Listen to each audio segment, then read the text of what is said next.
Bonjour à tous et à toutes. Est-ce que vous m'entendez bien? Oui, j'ai l'impression. Bienvenue à cette rencontre autour du thème des paradis perdus. Perdus peut-être à reconquérir ou à sauver. Nous allons discuter ensemble de richesses naturelles, nous allons parler ensemble d'humanité, nous allons parler ensemble de voyages et de grands défis. Avec David Diop. Bienvenue David Diop, merci beaucoup d'être ici. Je vais vous présenter chacun. Alors David Diop, vous avez grandi au Sénégal, vous êtes maître de conférence à l'université de Pau en littérature du 18e. Et vous avez publié d'abord 1889 L'attraction universelle. Vous avez publié Frères d'âme il y a 3 ans, qui a eu le concours des lycéens. Qui a eu le prix international aussi du Man Booker Prize au Royaume-Uni en 2021. Et là, vous publiez La porte du voyage sans retour au seuil. Je vais résumer vos livres, chacun de vos livres, avant de commencer la conversation pour qu'on puisse savoir de quoi on parle et de quoi nous allons parler. La porte du voyage sans retour, c'est un roman dans lequel vous mettez en scène le personnage de Michel Adanson, qui est un naturaliste, botaniste français du XVIIIe siècle. Et cet homme va raconter, dans une lettre posthume qu'il laisse à sa fille Aglaé, sa fille Aglaé, il l'aimait beaucoup, ils s'aimaient beaucoup tous les deux, mais les rapports n'étaient pas forcément simples puisque lui, à un moment donné, sa fille le dit d'ailleurs, sa famille, c'était les plantes, c'était la nature. Il écrit La grande famille des plantes, mais elle dit effectivement, voilà, c'était plus ça que sa famille. Et cet homme, en fait, est parti au Sénégal et il a été exploré à une époque où c'était la grande époque de la conquête, c'était la grande époque c'était la grande époque des colonies, c'était la grande époque de l'esclavage, et à ce moment-là, lui est là, il assiste à tout ça et il entend parler d'une femme qui s'appelle Maram, qui aurait été enlevée comme étaient enlevés les gens à cette époque pour être soumis à l'esclavage et qui étaient ensuite emmenés par-delà les océans. Cette femme a été enlevée et elle est revenue. Mais elle n'est pas revenue dans son village, puisqu'on va comprendre au fil du texte, je ne vais pas tout révéler, qu'elle ne peut pas revenir dans ce village. En tout cas, il entend dire qu'elle est revenue de l'endroit d'où on ne revient jamais. Et il s'est mis en tête d'aller la chercher. Et il va partir en quête de cette femme disparue. Voilà, j'en dis pas trop, mais en tout cas, c'est une épopée, c'est une aventure. C'est aussi une grande réflexion humaine, une grande réflexion sur la cupidité, également la cupidité humaine et l'absence de compassion et d'empathie pour l'autre et pour son environnement. Wilfried Nsandé, bienvenue, merci d'être ici. Je vous présente, vous êtes né à Brazzaville, vous avez vécu à Berlin, vous vivez maintenant à Lyon, les informations viennent d'Internet, donc n'hésitez pas à dire non, c'est faux, Wikipédia, parce que ça arrive. Vous avez publié 5 romans chez Actes Sud, Le cœur des enfants léopards, prix des 5 continents de la francophonie, prix Senghor de la création littéraire, Un océan de mer, 3 continents. Ça a été aussi un jackpot de prix, Amadou Kourouma, France Bleu, Page des libraires, L'Express, BFM TV, etc. Je cite les prix, d'habitude je les cite pas toujours, mais là vous en avez tous, on a de la chance, alors voilà, je cite vos prix. Femme du ciel et des tempêtes, c'est votre dernier roman chez Actes Sud, c'est le nouveau. Alors je le montre, je précise, ce sont les épreuves, la couverture est beaucoup plus jolie que ça c'est ce que j'ai reçu en tant que journaliste. Je vous demande pardon, je vous rassure, la couverture est très belle. Et là vous nous emmenez dans ce livre en Sibérie. Ça s'ouvre sur un chaman, Noum, qui découvre quelque chose d'incroyable, la sépulture d'une reine africaine, cachée sous le permafrost, qui est là depuis 10 000 ans. Il est complètement bouleversé par cette découverte, d'autant plus que cette région est menacée, puisque le sous-sol est très riche, et que les industriels, et notamment un industriel russe qui s'appelle Sergueï, qui est l'un des personnages du roman, qui est un personnage hautement méchant, ont leurs yeux fixés sur cette région, et s'apprêtent à aller forer, à aller détruire toute cette belle région, si nécessaire à la survie de l'humanité. Noum va appeler à la rescousse Laurent Joubert, qui est un scientifique français. Il va lui dire: j'ai découvert quelque chose qui pourrait arrêter ce processus de destruction de la nature, parce qu'il y aurait une découverte humaine incroyable. Est-ce que tu peux venir? Et lui, il va essayer de consister une petite équipe avec Cosima d'un côté, qui est une germano-japonaise, qui est médecin légiste, donc qui pourrait exhumer et analyser cette dépouille de femme, et puis Silver, qui est un ethnologue congolais, et qui pourrait lui aussi aider à dater cette dépouille. Voilà pour le décor est planté. Il y aura aussi le neveu de Noum, Micha, dont nous allons peut-être parler. Thomas Reverdy, bienvenue, merci beaucoup d'être ici. Votre nouveau livre à vous, c'est Climax au seuil. Je vous présente Vous avez publié 7 romans, dont La montée des eaux, Les évaporés, Il était une ville. Alors, prix Joseph Kessel 2014 pour Les évaporés, prix des libraires 2016 pour Il était une ville, L'hiver du mécontentement, prix Interallié 2018. Comme je le disais, hein, il y a beaucoup de prix à citer. On a de la chance aujourd'hui. Et Climax se passe à l'extrême nord de la Norvège. Donc là, nous allons aussi être du côté des glaces. Et c'est sur une plateforme pétrolière, tout s'ouvre sur un accident, c'est terrible, 3 hommes sont littéralement découpés en morceaux dans un accident, mais c'est vrai, sur cette plateforme pétrolière. On fait venir un ingénieur pour examiner un peu tout ça. Il s'appelle Noah. Et puis, il y aura aussi un glaciologue qui s'appelle Anders, qui, lui, explore et essaye d'aller voir quel est l'effet de cette plateforme sur les glaciers qui se trouvent au-dessus.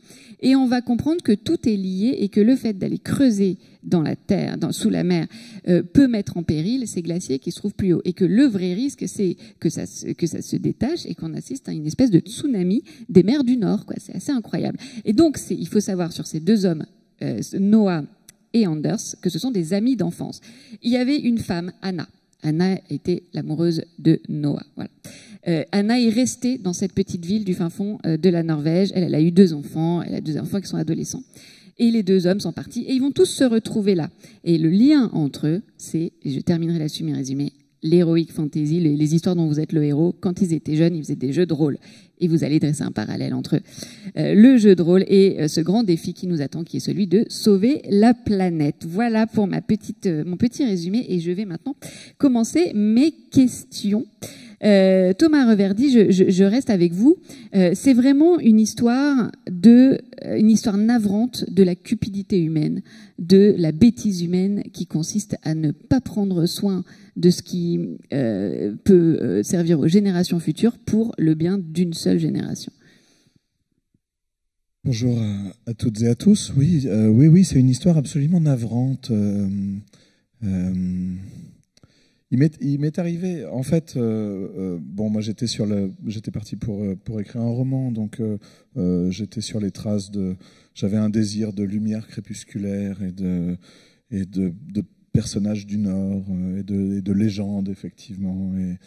Mais évidemment, quand on écrit, on a quand même une espèce de responsabilité vis-à-vis de la réalité, quoi. Donc on est obligé de se documenter parce que comme enfin, si vous voulez, la fiction prend en charge quand même des éléments du réel, donc on peut pas dire n'importe quoi. Enfin, voilà, ma plateforme là, par exemple, il faut que je sache combien il y a de fonds et puis dans quel genre de couche géologique on cherche du pétrole. Donc, enfin bon, ça amène à lire tout un tas de trucs très intéressants. Et entre autres, ce que j'ai découvert en travaillant sur le roman, c'est effectivement d'abord cette histoire de réchauffement climatique dans l'Arctique et à quel point c'est désastreux.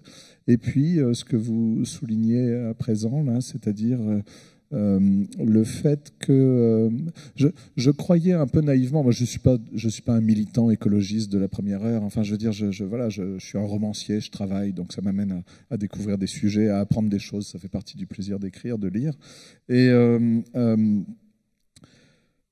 Et je croyais que mon ennemi était le climato-sceptique, l'imbécile, Trump. Voilà. Et en fait, j'ai découvert en travaillant que mon ennemi est un climato-cynique. Il est plus du tout climato-sceptique. Il a bien compris que ça fondait, mais il espère en tirer profit. Et c'est absolument à la fois désastreux et révoltant.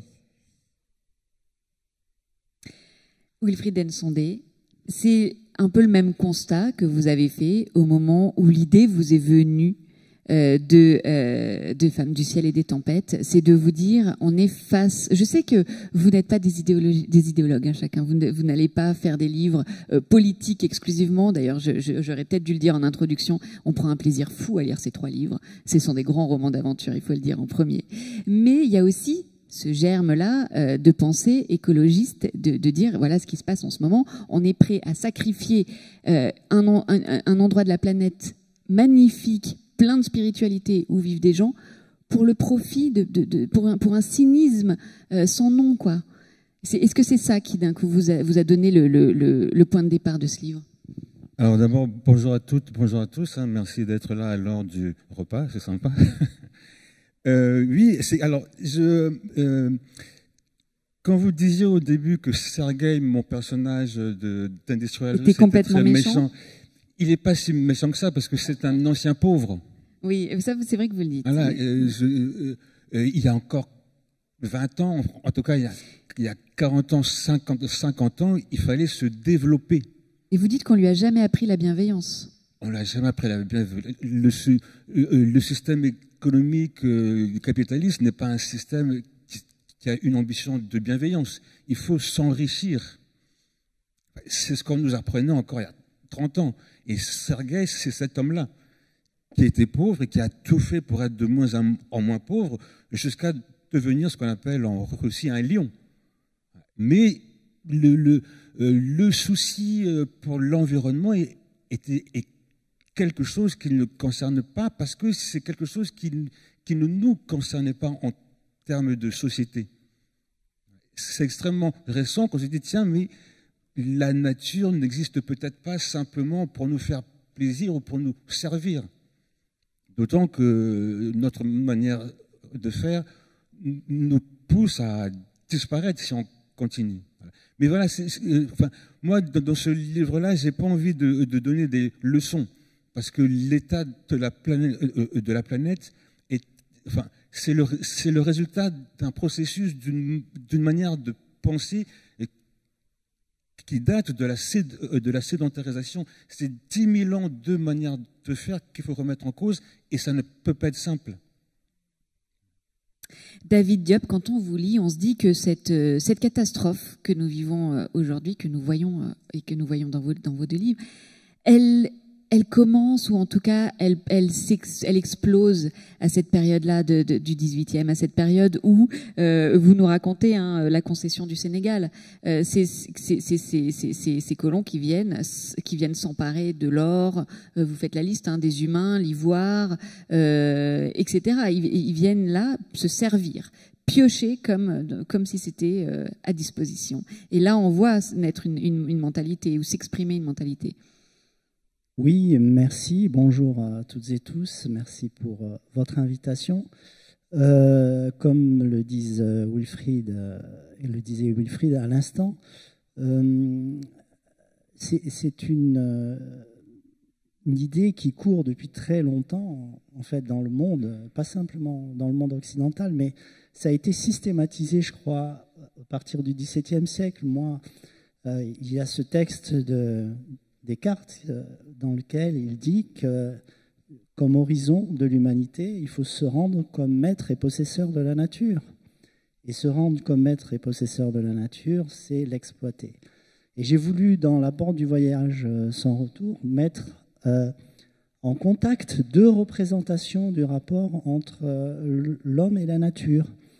Chez les uns, il y a cette volonté de s'approprier la nature, finalement d'aller jusqu'au bout de ce que disait la Genèse. Le monde, la nature est au service de l'homme. Et une représentation de la nature où on essaie de se la concilier. Et où finalement on prête des pouvoirs à la nature qu'on n'essaye pas de percer.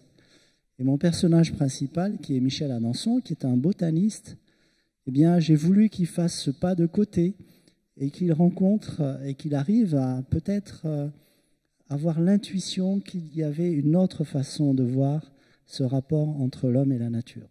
Ça, c'est quelque chose qu'on voit dans vos 3 livres, et c'est très important ce que vous dites, David Diop. C'est vraiment qu'il y a différentes façons de voir, il y a différents regards, que ces regards sont en perpétuel mouvement, et que les rencontres que nous faisons changent ce regard, le modifient. D'ailleurs, c'est intéressant de voir comment ces deux amis, ces deux garçons, Anders et Noah, prennent des voies très différentes. Qu'est-ce qui explique ces deux choix différents? D'ailleurs, il y a quelque chose d'assez amusant sur Anders. Vous dites, les chercheurs, les scientifiques, vous faites à un moment la liste de toutes les différentes carrières. Ceux qui sont intelligents, ils deviennent vulcanologues, ils vont sur des îles paradisiaques, etc. Puis les autres, il leur reste la glace. Et ceux-là, finalement, c'est un peu les damnés de la science qui vont, d'une part, constater ces choses terribles et d'autre part, être dans leur sac de couchage, dans le froid, condamnés à la neige et au froid.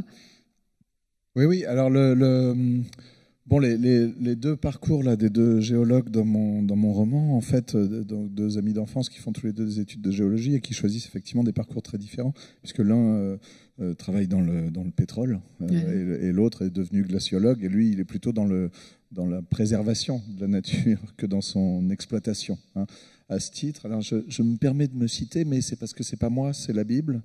Décidément. C'est parce que j'ai mis ça en exergue, et comme David vient d'en parler, dans la Genèse, donc le passage c'est le suivant: vous êtes la peur, vous êtes l'épouvante de tous les animaux de la terre, de tout ce qui vole dans le ciel, de tout être animé sur le sol, de tous les poissons de la mer. Tout est entre vos mains, la moindre petite bête vivante comme le ver végétal vous appartient pour vous nourrir, je vous donne tout. Et en fait, c'est fascinant parce que déjà là, il y a l'ambiguïté dont on est en train de parler, parce que dans cette espèce dans la Genèse, donc au moment où Dieu donne le monde aux hommes, il y a cette ambiguïté. Est-ce qu'il lui donne pour l'exploiter ou est-ce qu'il lui donne pour qu'il s'en occupe, comme un jardin dont il faudrait tailler les roses tous les matins, quoi. Et alors, oui, non, moi, les deux personnages, là, ils expriment deux façons de connaître, en fait, parce que finalement c'est un roman dans lequel le savoir tient une sorte de place. Voilà, c'était Paul Ricoeur dans Histoire et vérité qui prend l'image d'une orange pour dire que finalement il y a deux façons de connaître la vérité. Si la vérité est une orange, soit je plante une paille et je vais goûter le sucre de l'orange, le jus, soit j'essaye d'en détailler la circonférence, les anfractuosités de la peau, etc., toute la surface.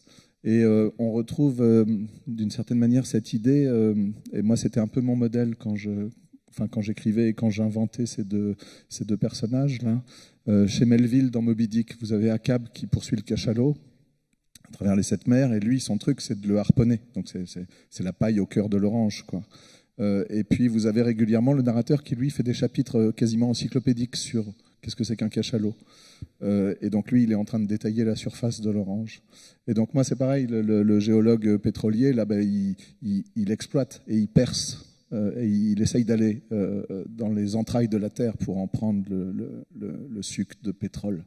Et puis l'autre, il arpente le glacier patiemment et il essaye de faire un peu le compte de tout ce qui reste et qui est en train de disparaître, à commencer par des espèces animales. Il essaye de consigner dans des petits carnets des éclats qui demeurent de la beauté du monde, quoi. Voilà. Je peux peut-être rebondir. Il y a peut-être une troisième manière de connaître l'orange, c'est celle du chaman, d'essayer d'entrer en communication avec l'orange. Voilà. De ne pas se considérer comme extérieur, comme dessus l'orange, de se considérer l'égal de l'orange, de l'arbre. C'est Paul Ricoeur relu par Descola, grâce à toi. Voilà, mais alors ce qui me trouble beaucoup, c'est que quand j'entends mes amis parler, on dirait qu'ils parlent de mon livre. Non, mais là, on peut dire que vos livres dialoguent ensemble, et c'est vrai. Hein. Parfois, ça peut être un peu plus difficile de faire dialoguer des livres, mais effectivement, il y a vraiment des ponts entre vos livres. Et effectivement, il y a ce personnage de Noum, donc ce chaman, qui lui arrive à entrer en résonance avec cette reine enfouie depuis 10 000 ans, qui arrive à entrer en communication de manière comme ça par cet esprit, par cette force irrationnelle en fait, avec ce jeune chercheur, ce jeune ethnologue qui lui-même est en burn-out, qui supportait plus cette vie, et il y a comme une espèce de connexion invisible qui s'installe entre tous ces différents personnages qui vont se retrouver au bout du monde, en Sibérie. Ça, vous y croyez, vous, à cette connexion, au fait que tout est lié? Oui, parce que l'idée d'une Africaine qu'on retrouverait dans les glaces de Sibérie n'est pas du tout loufoque, parce qu'on a retrouvé l'ADN d'une femme au Danemark, et cet ADN datait de 8000 ans. Et elle avait la peau noire, les yeux bleus, les cheveux bouclés. Ce phénotype-là était majoritaire en Europe jusqu'à il y a moins 7000 ans. C'est quelque chose c'est une nouvelle qui effectivement nous unit tous. c'est une preuve de plus de l'origine commune. Voilà. Et qu'au fond aussi, voilà, c'est un aspect important du livre, que les différences qu'on cultive depuis des siècles et qui nous semblent insurmontables au regard de l'histoire de l'humanité sont dérisoires. Voilà. Et tout ça devrait, à mon sens, nous amener à reconsidérer nos certitudes. Parce que quand j'entends ce que tu lis, le passage de la Bible, c'est ancré en nous comme des certitudes. C'est tout ça qu'il faut remettre en cause. C'est tout ça qu'il faut interroger. David Diop, d'ailleurs, votre personnage se retrouve à un moment donné dans un village donc du Sénégal, et en fait, il prend un petit enfant sur ses genoux, il joue avec lui, il s'amuse, il y a une connexion qui se lie, et puis le village entier est heureux et dans cette espèce de moment de communion qui est dans un roman qui décrit aussi des moments de violence et des moments de destruction de l'autre. Et là, il dit, mais en fait, tout ce qu'on dit sur ce fameux nègre, en fait, est complètement faux. On nous sépare sur des bases qui sont complètement inexistantes. Oui, au XVIIIe siècle, et peut-être encore jusqu'à aujourd'hui, les voyageurs partent avec ce qu'on pourrait appeler du déjà dit en tête, ou du déjà lu. Et en règle générale aussi, les voyageurs partent avec leur bibliothèque, accrocher leur bibliothèque dans la tête. Et ce qui est extraordinaire avec Michel Adanson, c'est que c'est un botaniste, c'est un philosophe, il a participé à l'encyclopédie de Diderot et d'Alembert, et donc c'est un homme des Lumières qui a une méthode d'approche des sociétés qu'il va rencontrer qui se veut scientifique. Et donc cette rencontre passe par une épreuve de l'autre, par exemple son corps, le goût, il goûte aux aliments, etc., il touche, il se peint les mains avec du henné. Donc ça, c'est un personnage qui a véritablement existé. Michel Adanson, c'est pour ça qu'il me plaît, c'est qu'il est un peu comme ces jeunes gens qui partent à l'aventure sac au dos, mais qui ont toujours existé, qui existeront toujours à mon avis, et qui ont cette curiosité pour l'autre. Ensuite, j'en ai fait ma chose littéraire parce que je me suis documenté et finalement... j'ai souhaité qu'il rencontre l'altérité d'une façon vraiment très profonde, c'est-à-dire à travers une histoire d'amour. Et qu'il se rende compte que, voilà, cet amour est impossible dans le contexte dans lequel eh bien, il fait son voyage. Et donc, voilà, c'est cette rencontre qui m'intéresse. Et comme le disaient Thomas et Wilfried, la littérature permet de rendre compte de cette complexité, de la subtilité qu'il y a dans les rapports humains, même dans des contextes où, vu de loin, on a le sentiment que tout était simple. Et non, rien n'est simple parce qu'il y a toujours finalement un contexte dans lequel on est prisonnier. Alors, voilà ce que j'ai voulu mettre en scène dans ce livre. Ce petit pas de côté que fait donc Michel Adanson pour se rendre compte que, eh bien, il y a une autre façon de voir le monde et que celle-là, eh bien, il ne l'avait pas apprise dans ses livres et que c'est à l'épreuve du contact avec l'autre qu'il découvre que ses livres mentaient sur ce qu'on disait sur les nègres.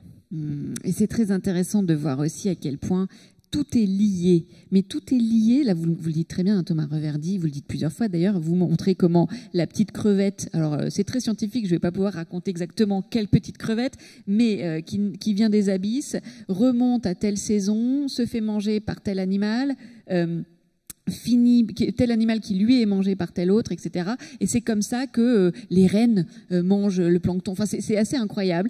Et les rennes animaux. Hein. Et en fait, vous nous montrez comment aussi ces choses qu'on ne soupçonne pas existent dans les systèmes humains. C'est-à-dire que vous dites la décision de continuer de forer, qui très concrètement va causer la mort de 3 hommes, elle est prise par quelqu'un qui est dans un bureau à Londres et qui décide de continuer de forer.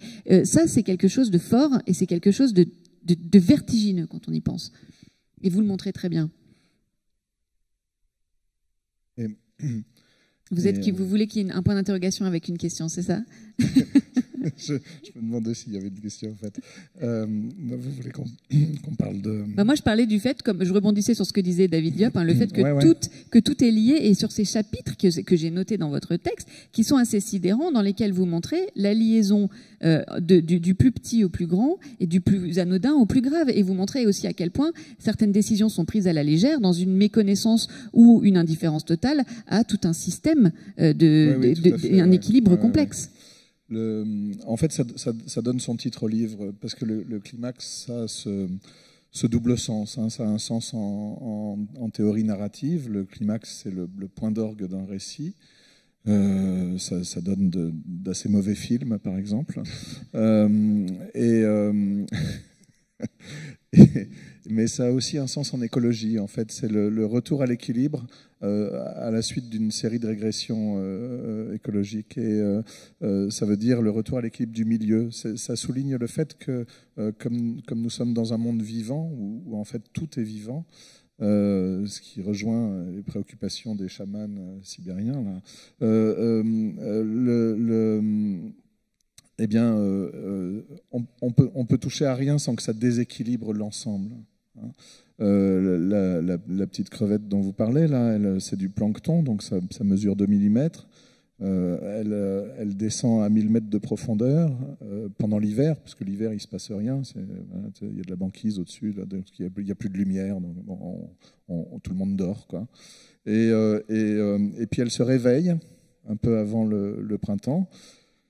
Elle se cherche dans l'obscurité, là, et puis elle fait des bébés crevettes, parce que c'est ce qu'il y a de mieux à faire quand il fait noir, là. Et puis elle largue son bébé crevette qui va devoir remonter. Le truc fait 1 millimètre, il va devoir faire 1000 mètres pour remonter, pour arriver à la surface au moment où la banquise fond et où du coup il y a une explosion de phytoplancton, de micro-algues. Et elle va pouvoir manger. Sauf que, comme la banquise fond de plus en plus tôt, il se met à y avoir un petit décalage, un problème de timing.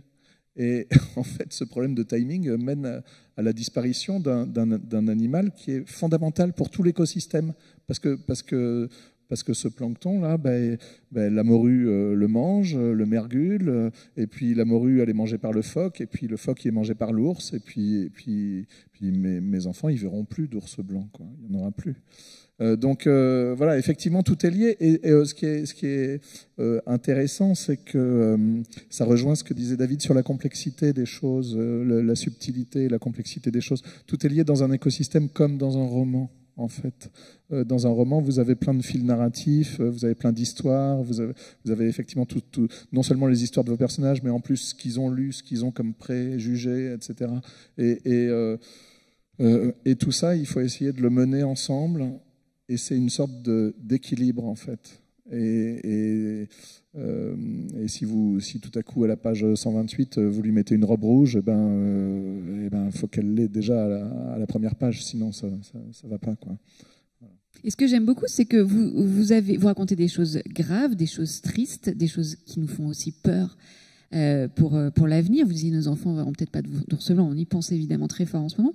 Et en même temps, vous ne perdez jamais, aucun de vous trois, le plaisir, la joie de raconter une histoire. Wilfried Nsondé, moi je suis toujours embarquée par vos livres, c'est toujours un voyage, c'est toujours un bonheur de la langue, et ça, c'est comme s'il y avait un combat au sein du livre entre ce sujet grave, cette violence. Sergueï, il est violent avec les femmes, il est violent, il dresse des chiens à mordre, à tuer, et en même temps il y a cette joie, ce plaisir d'enfant. De conter une grande histoire et de nous embarquer, de vous embarquer à l'intérieur. Comment vous équilibrez ça quand vous écrivez, Wilfried Nsondé ? Alors, il y a plusieurs choses. J'adore les romans d'aventure quand il y a du mouvement, quand il y a de la tension, pas de climax, hein, parce que voilà, quand il y a de la tension, quand on voyage, des paysages, donc dans Femmes du ciel et des tempêtes, on a tout ça. Mais j'ai été aussi très marqué par le voyage que j'ai fait en Sibérie en 2010, à un moment donné, là, en étant Broyassi, donc on est pas loin de la Mongolie, et j'ai passé une journée avec des moines bouddhistes qui m'expliquaient que pour eux, les humains étaient les clowns de la création. que tout ça n'était pas sérieux, que la création était quelque chose d'assez calme, sauf quand il y a des glissements de terrain, des tremblements de terrain, et que donc on aurait inventé les êtres humains pour faire du spectacle. On fait des explosions, on construit des trucs comme les enfants construisent des Lego, que tout ça n'est au fond pas sérieux. Et les scientifiques nous expliquent que même si on faisait péter toutes les charges nucléaires, en 1000 ans, la Terre se régénérait. Donc, et 1000 ans pour la Terre, c'est une fraction de seconde. Donc voilà, donc j'essaie de ne pas perdre ça de vue, parce que ça m'a vraiment très impressionné. Nous prenons trop au sérieux. Donc, quand j'écris ce livre-là, j'ai envie d'inviter le lecteur à la réflexion, mais j'en veux aussi qu'il passe un moment de lecture agréable. David Diop, c'est pareil avec votre livre. On est dans un roman d'aventure, dans un roman d'amour, dans un roman qui nous préoccupe aussi, puisqu'il pose des grandes questions sur la cruauté et la cupidité humaine et sur ses conséquences encore aujourd'hui. Et en même temps, vous le disiez tout à l'heure, il y a Michel va tomber amoureux quand il va la trouver de cette femme qu'il cherche. Il va risquer sa vie. Alors vous faites des effets d'annonce régulièrement dans le livre. Vous dites ce personnage va m'aider, mais plus tard, les choses le vent va tourner. Et vous tissez comme ça un récit qui nous raconte, qui nous parle de la jouissance de conter une histoire à travers la lettre que cet homme écrit à sa fille et qui montre aussi le plaisir d'aimer et la difficulté de le dire. Et là, vous êtes arrivé à faire un roman global, un roman très complexe et très touchant. Comment vous avez travaillé toute cette matière ? Alors, je pense que le fil, c'est la volonté de mettre au cœur de l'écriture cette question de la transmission. Je ne commence pas immédiatement à faire raconter à Michel Adanson son voyage au Sénégal. Je commence par raconter la façon dont sa fille va mériter de lire ce manuscrit qui est caché dans un tiroir secret. Et donc, finalement, pour avoir cette histoire sur son père, mais son vrai père, il faut qu'elle le mérite. Et je crois que plus généralement, pour finalement accéder au savoir de quelque chose qui est en principe caché, il faut le vouloir. Et ce savoir, en fait, c'est une Afrique qui, dans le fond, dans le siècle où Michel Adanson écrit, est une Afrique dévaluée, une Afrique meurtrie. Et il a la possibilité d'une représentation d'une autre Afrique qui vit, qui a ses misères mais ses grandeurs, eh bien il faut aller la chercher dans un tiroir caché par l'histoire, dans un tiroir de l'histoire qu'il faut tirer. Et c'est une invitation au voyage, certes, mais c'est aussi une invitation à rechercher ce qui a peut-être été caché et qu'il faut dévoiler. Et il y a une forme de facilité. Wilfried Nsondé, le neveu de Noum, Misha, c'est un garçon qui, lui, dit mais cette vie dure de la Sibérie, elle me tente moins que ce que je vois, c'est ailleurs, ses vêtements, tous ses magasins, tout est à portée de main. On peut pas lui reprocher, c'est un personnage très touchant, Misha. Et en même temps, il se déconnecte de ses racines, il est un peu perdu, il est un peu flottant. Qu'est-ce qu'il incarne ? Il incarne la figure de l'indigène. Voilà, celui, comme le dit David Diop, je pense, qui est méprisé depuis des siècles. Voilà, c'est le local. C'est un Nénètse, quand il était jeune, il courait de la les Nénètses sont ce peuple nomade de Sibérie. C'est pas, quand on a 25 ans et qu'on vit dans la toundra, on est le loser du monde. Et qu'on voit Internet, les belles voitures, les belles femmes, les beaux appartements, on a envie de ça. Puisque c'est partout, tout le temps, chaque jour. Personne ne rêve, sauf en vacances, de vivre dans la toundra 3 mois de nuit, dans la glace, moins 40. On veut des appartements où il y a du chauffage. Enfin voilà, et c'est légitime. Il veut manger des burgers, des pizzas, et pas de la viande de renne, comme les Nénètses le font. Le matin, c'est viande de renne. Le midi, c'est viande de renne. Le soir, soupe de renne. Bon, voilà. Donc, oui, cette aspiration-là est légitime et elle est majoritaire.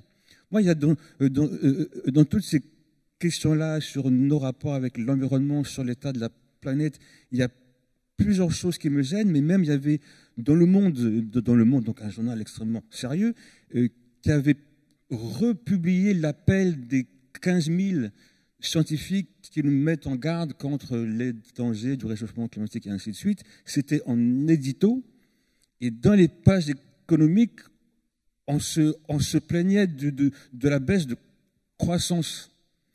Ça ne marche pas. L'édito et les pages économiques dans le même journal, c'est toute la contradiction qu'on vit. Donc oui, les Brésiliens nous expliquent que la France, il y a 10 000 ans, c'est une vaste forêt. Bon, donc pour le développement, on rase la forêt. C'est ce que les Brésiliens font. Mais ils disent, mais non, s'il te plaît. Voilà. Donc tout ça n'est pas simple, mais c'est fondamentalement contradictoire. Et le jeune Micha, c'est ça. Et c'est intéressant parce qu'il faut aussi apprendre, et c'est l'une des choses qui apparaît dans vos livres, à ne pas se servir et à ne pas forcément prendre ce qui est devant soi. Et ça vaut pour les richesses naturelles, ça vaut aussi pour les femmes. David Diop, d'ailleurs, dans votre livre, hein, c'est la beauté d'une femme peut être une malédiction. Maram, elle est très belle. Elle va être très convoitée et à plusieurs moments dans le récit, il y a ce moment où des personnages masculins se disent elle est là, je la prends. C'est ce qui se passe avec les esclaves, c'est ce qui se passe avec... C'est-à-dire qu'il y a cette pulsion très virile aussi, hein, de dire voilà, c'est devant moi, c'est à disposition, c'est ce que vous disiez Thomas Reverdy avec ce texte biblique, c'est là, tu peux prendre. Et en fait, l'idée, c'est d'apprendre à dire non, c'est pas parce que je peux que j'ai le droit et que c'est bien de le faire. David Diop, ça ressort beaucoup dans le livre et dans la relation qui se tisse entre Michel et Maram, en fait. Oui, c'est vrai qu'à cette époque-là, quand un homme qui avait les moyens voulait une femme, surtout en Afrique, eh bien, il l'achetait. Et Michel Adanson aurait la possibilité d'acheter Maram, mais il se refuse à cela parce qu'il l'aime. Et il ne veut pas en faire un objet.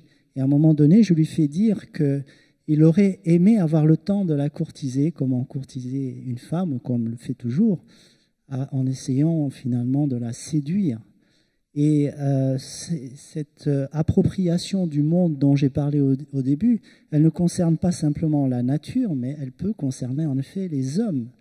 Et évidemment, c'est une thématique importante parce que finalement, les nénettes, eh bien, on se les est appropriées d'une certaine façon en leur envoyant un miroir, un reflet de notre monde qui est très séduisant, mais qui est mortifère pour leur civilisation. Alors les femmes sont doublement opprimées au XVIIIe siècle, en tout cas en Afrique.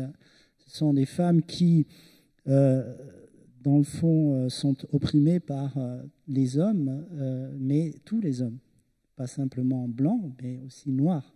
Et j'ai voulu montrer que cette femme-là, et c'était une femme qui était exceptionnelle, parce que ce qui la sauve, ou ce qui réussit à la sauver un temps, c'est le savoir. C'est justement la connaissance de la nature. C'est cette capacité à se la concilier. Et d'ailleurs, elle fait de cette nature un instrument de sa vengeance.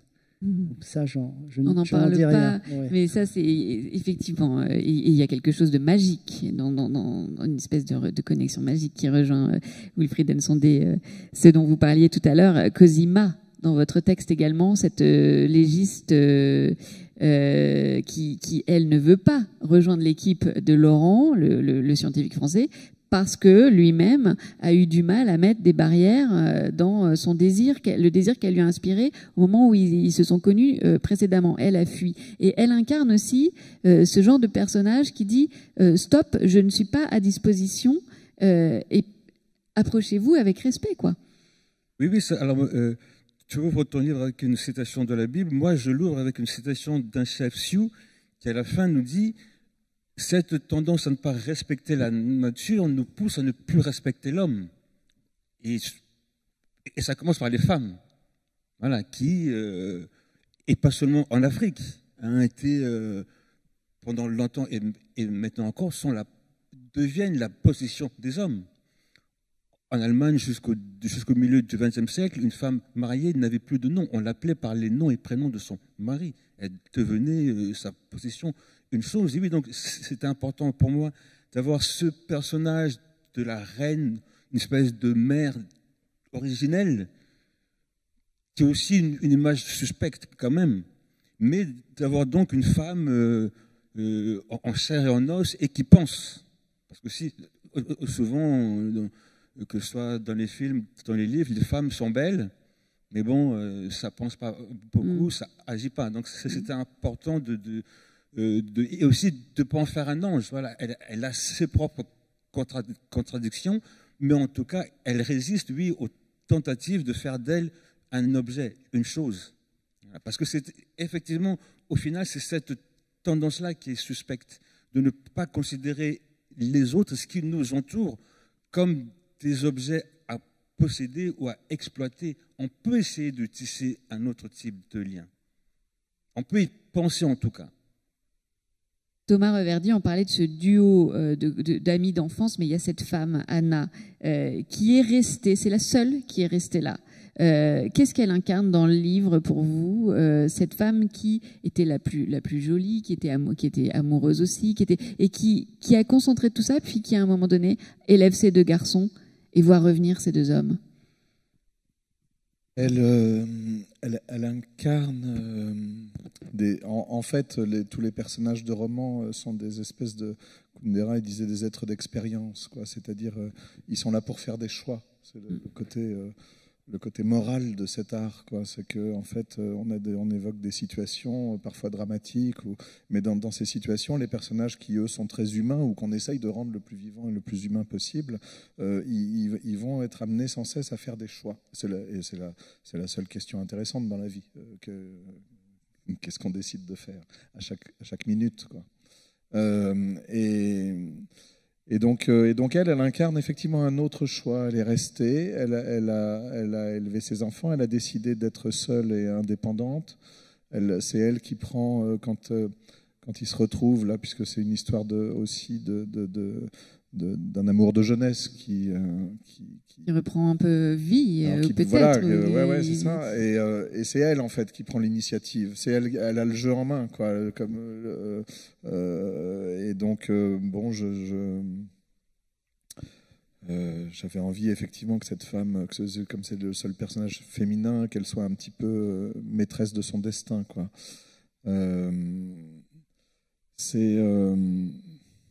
Sur la question je reviens un peu sur ce qu'on disait avant, parce que sur la question de ces choses qui sont dramatiques et qui oscillent entre pessimisme et optimisme de la part des auteurs, là, en fait, bon, quand même les choses sont dramatiques. Enfin, je veux dire, le dernier rapport du GIEC n'est pas très rigolo. Et par exemple, s'agissant des écosystèmes de glace, hein, les glaciers chez nous ou au Groenland là, ou en Antarctique, en fait, ça y est, c'est officiel, les choses sont irrémédiables. Hein, même si on arrête tout de suite, ça va fondre. Hein. C'est foutu. Voilà, c'est trop tard. La catastrophe a eu lieu. C'est pas un truc qu'on cherche à éviter ou c'est fait. Donc ça, c'est dramatique. Mais après, nous, on est romanciers, on n'a pas que des responsabilités vis-à-vis de la réalité, on en a aussi vis-à-vis de la fiction. Parce qu'il y a une autre chose sûre, c'est que chose sûre, pas chaussure, c'est que à la fin de tout ce que nous vivons, de tout ce qui nous arrive sur la tête de toutes parts, et qui est en général assez dramatique et catastrophique, de tout cela, il ne restera que des mots. Les historiens le savent bien. En fait, il y a déjà eu des guerres, il y a déjà eu des civilisations, il y a déjà eu des... Voilà, bon, tout ça, comme tu disais, c'est pas grave, on est des bouffons. Mais quand même, il y a un truc qui reste. C'est les mots pour le dire. Et donc, ces fictions, elles témoignent aussi, je pense, d'une forme de foi dans la fiction. Et c'est leur dimension optimiste, si on veut. Et puis puisqu'on parle d'amour, Tout n'est pas irrémédiable, puisqu'on peut encore parler d'amour. En fait, c'est important, puisque ces personnages de femmes, et puis le fait qu'il puisse y avoir des histoires d'amour et tout ça, enfin, c'est pas parce que c'est pas parce qu'on aime écrire des bleuettes ou parce qu'on est sentimentaux. Hein. Il y a quelque chose d'assez profond là-dedans. C'est que finalement, quand vous êtes aimé par quelqu'un, tout à coup, le regard de l'autre qui vous aime vous rend à votre dignité d'être humain. C'est-à-dire, si vous êtes digne d'être aimé, c'est donc que vous valez quelque chose, quoi. Et donc, c'est la seule chose qui sauve, effectivement. David Diop, est-ce que le fait de vous intéresser à cette période au XVIIIe siècle, est-ce que ça vous donne de l'espoir pour lire notre 21e siècle, qui est assez pessimiste, il faut le dire? Est-ce que le fait de voir, parce que quand on lit votre texte, on se dit mais c'est pas possible que de telles violences aient eu lieu, c'est pas possible l'esclavage, c'est pas possible ces violences faites à ces femmes, à ces enfants. Et en même temps, on se dit, à un moment donné, ça s'est arrêté, ça a été interdit, et voilà. Et est-ce que ça vous donne des raisons d'espérer? Oui, il y a une sorte d'éternel retour de la violence chez l'homme. Descartes disait que le bon sens, c'est la chose du monde la plus partagée, mais la violence aussi.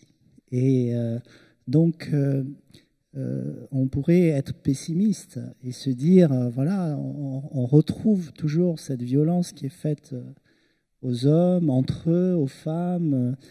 Mais en même temps, à chaque génération, je vois chaque génération comme une vague qui s'échoue sur une plage et qui se retire. C'est un ressac perpétuel et c'est une sorte de retour du même.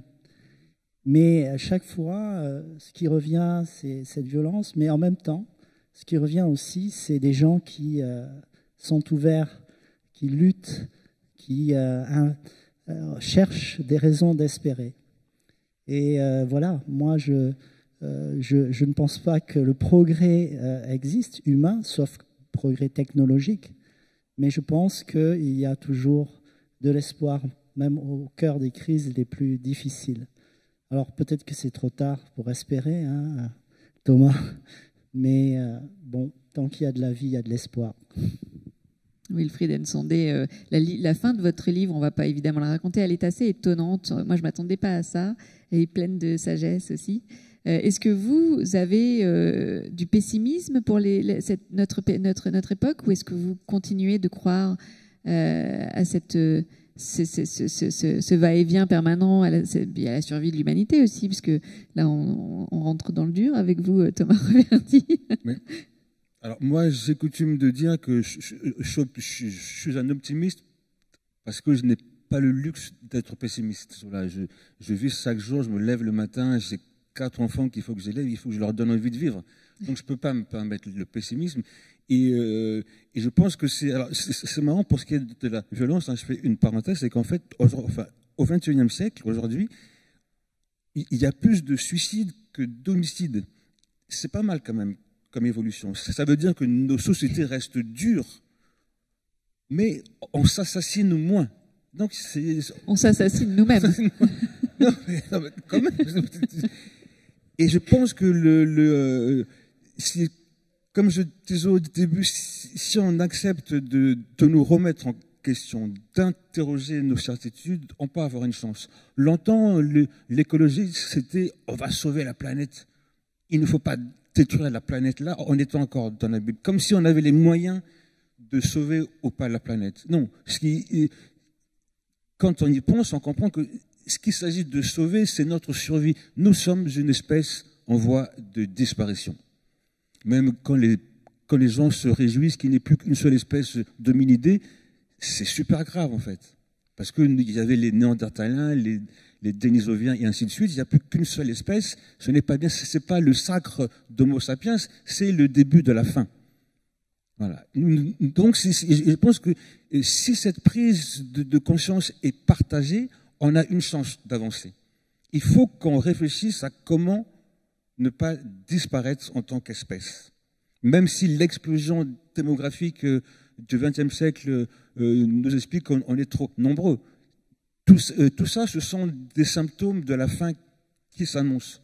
Donc voilà, si on accepte l'humilité dans nos interrogations sur nous-mêmes et sur notre rapport à l'environnement, si on accepte ensemble que nous nous sommes trompés et qu'il faut changer, on a une chance. Et mon pessimisme et le pessimisme des personnages se situent à cet endroit-là. Thomas Raverdy, vous avez apporté ce sourire au livre avec la reprise du livre dont vous êtes le héros. Ça fait bien longtemps que j'avais même pas pensé en fait. Mais certains chapitres sont construits de cette façon. Vous intercalez à l'histoire de vos personnages cette héroïque fantasy du livre dont vous êtes le héros, auquel nous avons peut-être, ou peut-être pas, mais lu et joué quand nous étions plus petits. Et ça, c'était une façon pour vous d'aborder cette question de la responsabilité, du choix, certains choix inéluctables. C'est ça, c'était une façon d'étendre le problème du choix au lecteur, de l'impliquer un peu dans cette lecture et d'essayer de faire quelque chose d'un peu...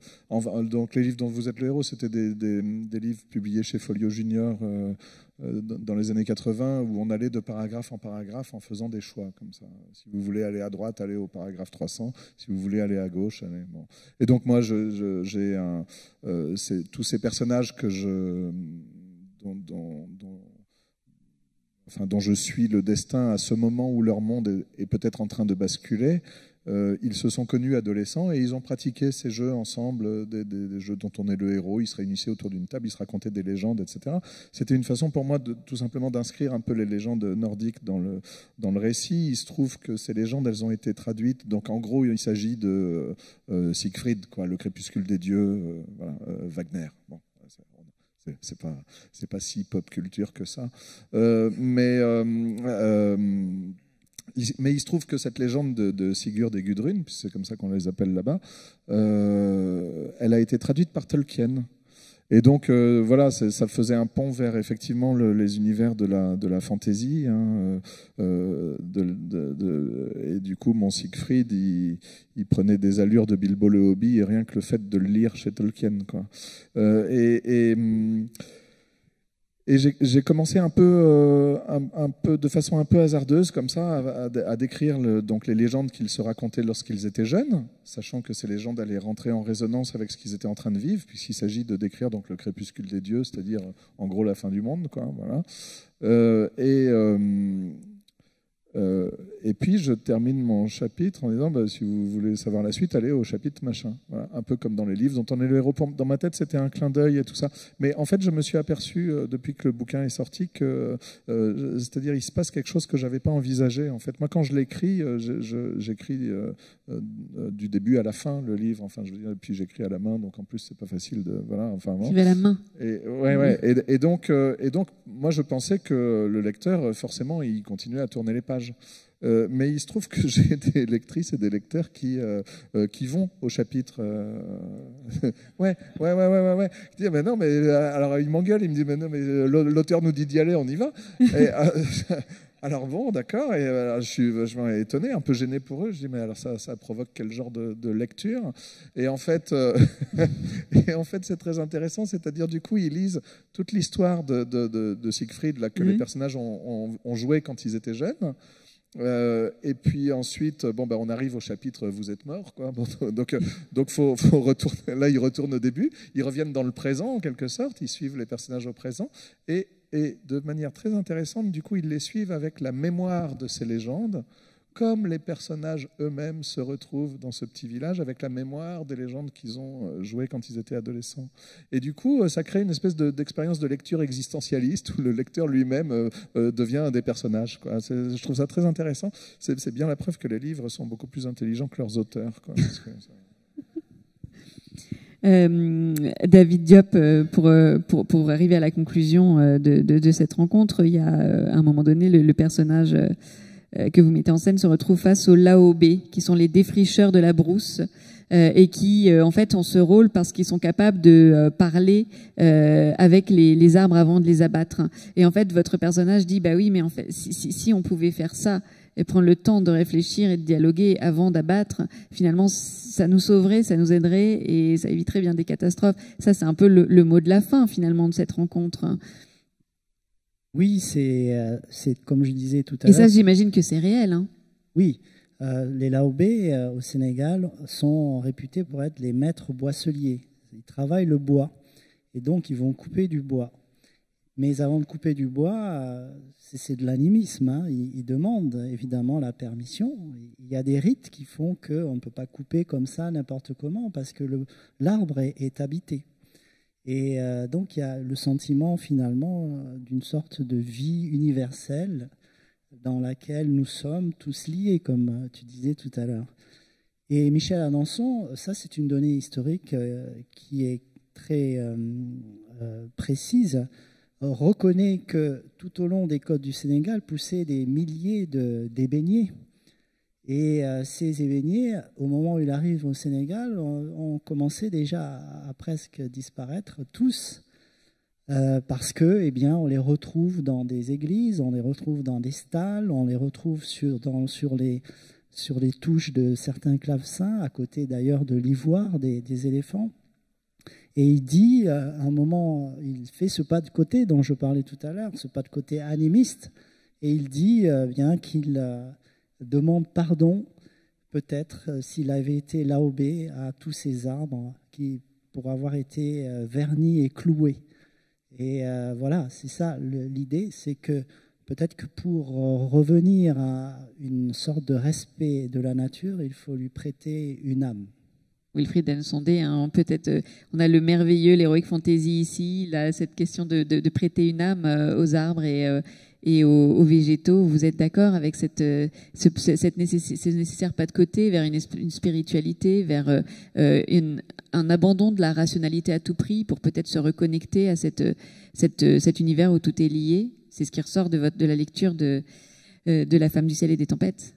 Oui, en vérité, David a tout le dit, je suis complètement d'accord avec ce qu'il a dit, mais bon, comme il faut que je parle quand même. Hein, donc je dirais oui, voilà, et c'est... je pense que c'est... Alors, voilà, moi, dans le livre, encore une fois, je ne donne pas de leçons. Hein, c'est vraiment une invitation à essayer de considérer autrement. Et il ne s'agit pas non plus d'abandonner la rationalité, parce qu'on a abandonné la spiritualité pour la rationalité. Il faut essayer de trouver un autre équilibre, voilà, un autre dosage. Et c'est pour ça que j'ai pris aussi le paysage du Nord, parce que dans le Nord, on ne s'en sort pas si on ne ponctionne pas sur la nature. Parce que le paradis où on a une feuille de vigne, en Sibérie, c'est pas possible. Non, il fait trop froid, je pense, pour la feuille de vigne. Donc, voilà, il faut trouver, il faut qu'il y ait de la spiritualité, de l'animisme, il faut qu'il y ait de la rationalité, il faut qu'il y ait de la science, il faut tout ça, mais revoir le dosage et sortir de l'idée que une seule démarche suffit. Thomas Reverdy, vous voulez conclure? Non, c'est pas. Mais j'ajoute à cela, qui est tout à fait partagé, je pense, entre nous trois, que c'est aussi le devoir qu'on s'assigne en écrivant des romans, c'est-à-dire en écrivant de la fiction. En fait, la fiction, ça fait partie de ce monde symbolique qu'on ajoute au monde et qui est effectivement de l'ordre du spirituel et aussi qui est une manière de connaissance. C'est-à-dire que c'est une manière de savoir. L'imagination est une faculté de connaissance, en fait. Et vous l'exaltez parfaitement dans vos 3 livres. Est-ce qu'il y a des questions dans la salle pour les auteurs qui sont avec nous? Oui. Alors, on m'avait dit qu'il y aurait un micro. Je sais pas, peut-être que vous voulez parler. Oui, on vous entend.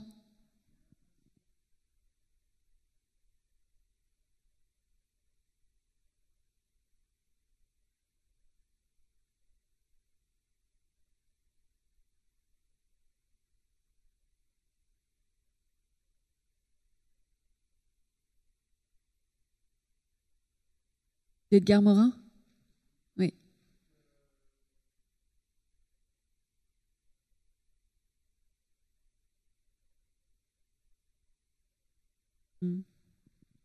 Je crois que c'est Wilfried qui a parlé. Je ne sais plus qui. Ah non, c'est vous qui avez parlé de l'orange et des deux façons de la connaissance. Mais on devrait pouvoir faire, pour avoir une connaissance complète, les deux, c'est-à-dire à la fois piquer dans l'orange avec la paille et en définir la circonférence en rajoutant cette troisième façon dont parlait Wilfried, d'entrer en relation avec elle. Et là, j'ai l'impression qu'on retrouve cette idée de complexité, de théorie de la complexité qu'Edgar Morin a développée, qui s'est aussi beaucoup intéressé aux problèmes écologiques, puisqu'il a écrit un livre qui s'appelle, je crois, La Terre ou La Terre Patrie, et qu'il a aussi publié des articles au moment du Covid sur les implications écologiques, sur les origines écologiques du virus. Merci pour ces réflexions. Effectivement, je crois qu'on a toute une somme de philosophes qui étaient penchés sur notre épaule pendant ce dialogue et qui le sont pendant qu'on lit vos romans tout en vivant de grandes aventures. Je suis pas sûre que ça a appelé vraiment une réponse. En tout cas, merci pour ce partage. Je précise que vous pouvez retrouver les auteurs en dédicace, et avant que je vois que les gens commencent à partir, je voudrais juste que vous sachiez que vous pouvez retrouver les auteurs à quel endroit et à quelle heure. Si vous voulez bien dire, Wilfried Nsondé, c'est à 15h? Oui, je serai à 15h sur la tente, là où. Enfin, c'est le stand des Halles du Livre, je crois. Oui, Halles du Livre. Halles du Livre, oui. David Diop. Moi aussi, je serai sous la tente. Là, la grande tente. Là, cette fameuse grande tente, on peut retrouver vos stands et vous êtes là à partir de maintenant? Oui, à partir de 14h30. De 14h30, voilà, ce sera plutôt dans l'après-midi. Thomas Reverdy? Oui, également. Enfin, voilà. Vous voulez répondre au monsieur? Merci. Bon. Eh bien, merci à tous et à toutes. Et merci à vous trois.